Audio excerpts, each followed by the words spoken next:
When I think about why I do this work, at the end of the day, it's because I come across a lot of people who may feel stressed out, whether it's about decision making in general or about a particular decision that they need to make. Maybe it's keeping them up at night. Maybe they're feeling really stuck. Maybe they're feeling overwhelmed. And my hope is that this podcast can provide a way that they can feel more equipped to deal with whatever decision they have in front of them and to walk away feeling more confident. Hi, Michelle Florendo here, and welcome to Ask a Decision Engineer. Listen in and find out how to untangle big decisions with less stress and more clarity. One of the things that I wanted to do in this iteration of the podcast was to be able to look back and reflect on what the past 5 years has been like having this podcast. But I realized it's a whole lot easier to talk about this when I'm in conversation with someone. And so I brought my friend Shanice Webb onto the podcast to help facilitate this conversation and this reflection on the past 5 years. So thank you, Shanice, for being here. Thank you for having me. I'm so excited to be here. I know over the past 5 years, you've been working on this amazing podcast, and it's been taking different forms and various iterations over the last 5 years. So I'm just curious if you could just tell me a little bit about like how it's been over these past 5 years creating this amazing podcast. Yeah, it's been a wild ride because this podcast totally started out as a test, like a little prototype, part of the podcasting workshop within Akimbo. I remember still I was pregnant with my daughter, who's my second kid, when one of my friends suggested I do a podcast instead of attempting to write a book, which was very wise advice on his part because I was not prepared for the sleep deprivation that ensued after having my baby. But yeah, like it all started with 5 prototype episodes in that very first season. And I remember after I finished them, queuing them up in the whatever software to be published each week after I went on maternity leave. And then I disappeared because I had a baby. And it was wild because people enjoyed it and they wanted more of it. And so I was like, oh yeah, I'm going to do this some more. Let me just get my bearings. Maybe I'll create another season the following year. And then the following year, the pandemic happened. And I was like, oh, how do I do this? But then I learned how to, like, what are the things that are most helpful for people? How could I possibly do this, even in the time that I had the little slivers of time having 2 kids who were like under 4 during the pandemic? And I've kept going purely because of the response that I've gotten. So Yeah. it's been fun. Yeah. So you've had this podcast over the past 5 years. So can you share a little bit more about what have been the most surprising or unexpected things that have happened as you've been creating this podcast over the last 5 years? Yeah. I've been really surprised by who finds it and like who listens to it. So in the background, I can look at the stats, and every once in a while, I'll look at the stats for the podcast. And one thing that had surprised me was like how many international listeners there are, which has been good for me because then I realize, oh, okay, as I record new episodes, if I'm speaking to like my perspective as someone who, works in corporate, mainly in tech in the US, that can be a very different perspective from like people who are listening in from like Brazil and India and like Australia and Europe, which are all places where I see like on the heat map, like, oh, there are listeners there. That's kind of fun. I'd say one other thing that was super surprising and actually just completely shifted some of the work that I do in this space is there's one particular person who found me through the podcast. And I remember it it came out of the blue and I was so thankful. And so a little bit of background here, like I often talk about how I studied decision analysis at Stanford, which is like something I did in undergrad, but I'll be the first to admit I did not get an advanced degree in decision analysis / decision engineering. I do not have a PhD. I'm not an academic. Like I just learned what I would call the basics, which is still like a whole lot more than the average person out there knows about decision making. And it's part of what I want to be able to share with people. But I've always kind of wondered, oh my gosh, like who am I to be talking about this stuff? I mean, I just got my undergraduate degree in it. I'm not a professor. I'm not like, one of the pioneers in the space that have written one of these books on my shelf. Oh my goodness, like what would they think if they found out I was doing this? And I still remember one day I got an email and it was from a professor who teaches decision analysis in the university setting. I think he introduced himself as someone who used to be like the president of the Decision Analysis Society of Informs. And like anyone in the industrial engineering space knows like what Informs is. It's like this big associate. Anyways, he had written me this email and he said, hey, just by chance, I found your podcast and I have been devouring it. Like I see what you're doing and it's awesome. Like I think your take on decision making, especially this emotional component, is something that really adds to the field. Keep going. Wow. And I remember reading that email and I was like crying because I like one, it dispelled that fear that I had. Like, oh my gosh, what would people in this space think of like me? Like, who am I to be doing this? And just to receive that type of encouragement was so powerful. And one of the things that has happened since is that he has connected me to these various organizations, one of which is the Society of Decision Professionals. And that's one now that like I meet with, and at this point in time, I'm chair of their decision education interest group because I'm really passionate about, again, sharing these principles out. But that would have never happened had this professor not found me and like said, hey, like you should connect with these folks. I love what you're doing. Keep going. Yeah. So having someone else who you really respected out there in the industry see and acknowledge your work and really help you see how great you are and push you to keep going is one way that you've been able to keep this thing going. And I'm sure like that fear inside of your mind of like, who am I? Maybe even a little bit of imposter syndrome might just be one of many challenges that you had creating and getting this podcast out there in the world. So I'm Yeah. curious, how do you keep going? Like, a lot of people want to do something like this, but it's really scary to put yourself out there and it's really challenging. So how did you push Yeah. yourself to go beyond just season one, despite the fears and even some of the voices inside of your mind that might have told you that like you shouldn't do it?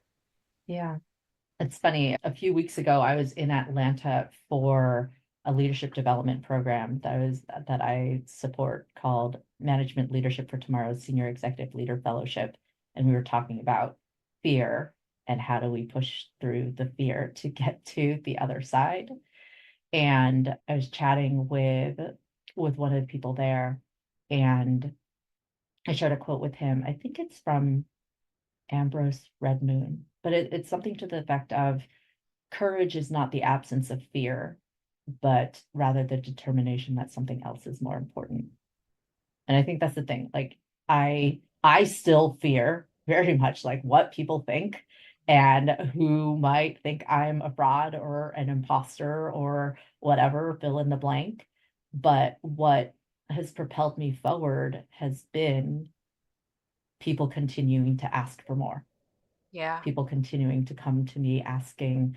I mean, I think I began this season with a question that I received from a former coachee who I had met up with in New York a couple months ago, who had waited until the very end of this happy hour that I was having with a bunch of other people who I've coached before. And he said, I'm told that I'm really bad at decision making. And am I the only one? Like, why is this so hard? What can you share with me? What can you teach me to help me? And I think about how many more people may be out there wondering the same thing and who I may not meet as a one-on-one client or who I may not come across in one of my workshops or courses. And I still want to be able to give them something, something that could help, whether it's a tip or a reframe or them even just hearing other people who are struggling with the same thing, help them feel less alone and help them feel more equipped. to be able to make decisions because it's something that we have to do literally every day of our lives. Yes, so many decisions. And so you're saying that this podcast is a way to really support people through making decisions if they're not in your classroom or if you're not coaching them one-on-one. So I'm curious, like, what does a successful podcast look like for you? And how are you determining if this podcast is successful in reaching those people the way that you want it to? Yeah. I will say that, or how do I say this? Selfishly, this podcast has been for me as much as it has been for other people. Like I have learned so much in just engaging in this podcasting journey about what is my why, like about like what motivates me to keep going. But I do think that like I would say this podcast has been successful because there are so many things that I am up to now, or so many people who I've been in contact with or been able to help that would have never happened had I not done this. And I think for me, especially when I think about what success looks like, especially when it comes to this decision making space, I measure success in terms of like how many people can I reach? How many people can I reach and provide with even like one little gem or one little nugget that helps start it to shift how they approach decision making? Like I remember after the fourth season, we had hit 20,000 listens. That's like a huge number that I had never thought that would have been possible. And I mean, like, there's no way that I'd be able to reach that many people through, one-on-one coaching or even some of these like little workshops that I do here and there. And definitely not within that period of time when, my daughter was like age 0 to 5. Like I was not in a position where I could like go on speaking tours or whatever and that type of thing. And so I'm so glad that, there are people who listen to it. I still get emails about people who binge listen to it. Like they'll just devour it, like that professor in Massachusetts had. And I guess that's just telling me again to keep going, that there's something here, that there's something helpful, and that it's worth it. Yeah, that's awesome. And I'm curious because you mentioned this a couple times through hearing your journey and your story through creating this podcast. Like your first season, you were in the midst of having a baby, and now you have kids and you're still doing this podcast. So like, how do you keep going? You said it's giving you the energy to keep going, like hearing from the professor, knowing that people are listening. So how do you actually keep going when you have so many other things that you're responsible for on the outside world? You're still coaching, you have laundry, I'm sure, and kids to take care of. So how do you keep going and keeping this podcast energized? Yeah. Well, one has been recognizing my limits. And so there's a reason why this is a seasonal podcast. I do it in seasons. I knew from the very beginning, well, especially because I started this podcast with maybe 6 weeks left until my due date with my daughter. And so I knew it wasn't going to be something that I could set up and do regularly without end. And so I think one, recognizing the limits of my capacity and creating finite capsule seasons was one thing that helped. I think another thing was also recognizing when there were too many demands in life and this was not going to be possible. That happened last year in 2023. And so, sometimes I have to say no to be able to say yes later. That's why I'm coming back to it. Okay. So speaking of coming back to it, do you go back and listen to old podcasts, like your original one, to see like where are you now and what do you think about the old episodes that you created since you've been doing this over the past 5 years? Yeah, I do sometimes listen to old podcasts just for the sake of trying to remember what did I say? And there are times when I cringe. Like there definitely are some old podcast episodes where I cringe and I'm like, oh, should I re-record it? Like, I don't know. Like, I don't like how I sound. I don't know about that thing that I said. I definitely have a different perspective now. But I realize that being able to keep those episodes as they were recorded from 4 or 5 years ago is fine. because it demonstrates I'm continuing to learn. Like I definitely, like I am not some, I definitely do not know everything about decision making. I know my little slice of things. And that's part of the reason why I had season 4 to invite like a whole bunch of other people who have been doing this for much longer, who have like much deeper expertise. But I think that's something that I've had to give myself compassion for. And actually is one of the core things I try to communicate about decision making itself. So often we may have regrets for whatever decisions we made in the past, but can we have compassion for ourselves, like our past self, for only knowing what I knew then, while still recognizing that I can make new decisions and new content now that I've learned new things. Yeah. So keep growing, keep learning, keep iterating, and Mhm. that's where you are now. Yeah. Yeah. What are you hoping that your listeners take from your podcast? Like, what is your greatest hope that someone listening to this podcast will walk away feeling what, or being able to take action on what in their lives? I'm curious. Yeah. When I think about why I do this work, at the end of the day, it's because I come across a lot of people who may feel stressed out, whether it's about decision making in general or about a particular decision that they need to make. Maybe it's keeping them up at night. Maybe they're feeling really stuck. Maybe they're feeling overwhelmed.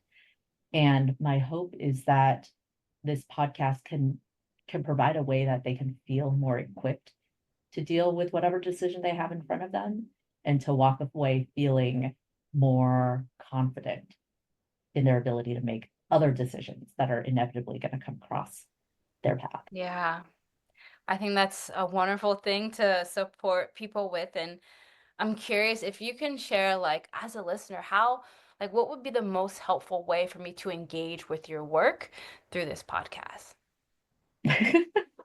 the the phrase that popped up in my head was it depends, because it depends on what you need right now. And I think this is the part of me that like has spent the past decade working full time as a coach. I'm all about meeting people where they are. And so I guess the first thing to consider is, when it comes to decision making, are you looking for a painkiller or a vitamin right now? Cool. So do you have a decision that is causing you stress or pain or grief or whatever all the feelings are right now that you want to resolve? Mhm. If that's the case, I would say start with season 2. Season 2 is my teaching season where I provide all sorts of tips that you can apply to a decision if you need to make one right now. Mhm. So that's the painkiller route.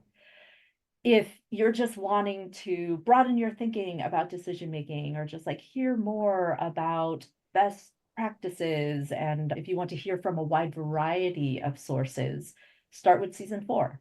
Season 4 is where I brought on a number of colleagues in the space and people who I've learned from, so that you can get kind of a sampling of all of these different perspectives on all sorts of different angles when it comes to decision making. If you are really curious about the emotional side, go to season 3. And then also, if you're just like a recreational listener, you are welcome to just start wherever you picked this up, and Yeah. then just like listen to the episodes as they come through, or kind of go where your fancy takes you. Yeah. Well, thank you. And so, where else could I find your work or engage? If it's not just the podcast, where else can I find you? Yeah. Well, let's see. There's a few different places that you can find me. You can sign up for my newsletter on my website, poweredbydecisions.com. Also, if you are part of an organization and would want to bring me in to talk to a group at your organization on any particular topic when it comes to decision making, helping people build their decision making skills, or even help walk them through big decisions that they may be having on the horizon, that's something that I do and I am open for. If you have a particular decision that has a deadline, like you need to make this decision on a deadline, maybe you have a couple offers or a job offer that is exploding, maybe you are trying to put an offer on a house. I do have a self-paced course on my website that you can take to, again, like help you through in kind of a sequential manner to get to a point where you feel good about making that decision. Otherwise, if you have questions that you want answered either on the podcast or in the newsletter, you can record them at poweredbydecisions.com/podcast. Awesome. Well, thank you so much for sharing what you've done so far over these past 5 years. And I'm excited to see what comes next out of this season 5. Are there some things that we can look out for in this upcoming season that I should really be tuning into? Yeah, in this upcoming season, I'll be answering a number of different questions that I've gotten over the years or even in the past year since the last season. And so I'll be sharing about how I have used some of the things that I've taught to other people to big decisions within my own life. I'll also be sharing about new frameworks that I've developed over time in response to questions that people have had or particular areas of decision making that they've had a lot of questions. And I will possibly be bringing other friends who I've met along the way to come and riff with me on various aspects of decision making. And so it'll be a wide-ranging season touching on a lot of different angles, kind of just checking in on the things that have been emerging in my conversations over the years. Awesome. Well, I cannot wait to hear season 5, and I look forward to seeing where the podcast goes in the future. All right. Thanks, Shanice. Thank you so much for listening to the show. If you know of someone who might benefit from learning more about how to make good decisions, please send them a link to our website, askadecisionengineer.com. The website, askadecisionengineer.com, is also the place to go if you're interested in more resources on decision making or would like to submit a question to potentially be answered on a future episode. Again, this is Michelle Florendo from Ask a Decision Engineer. Thanks so much for listening, and I'll see you on the next episode.